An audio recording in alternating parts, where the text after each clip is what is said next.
Pakauna para lagi man na pagalian si Pirman tanong agian. Apa sa din na naging utama.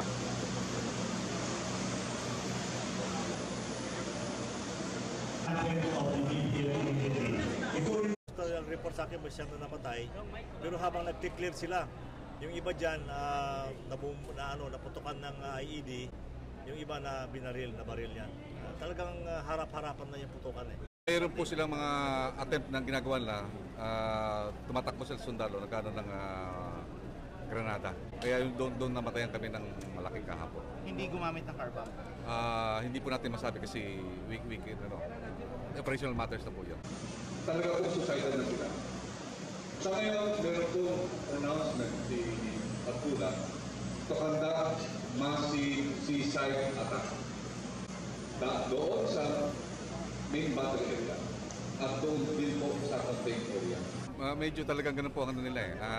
Talagang they already embrace yung death. But yun nga talagang mahirap i-explain yung ferocity ng away sa baba.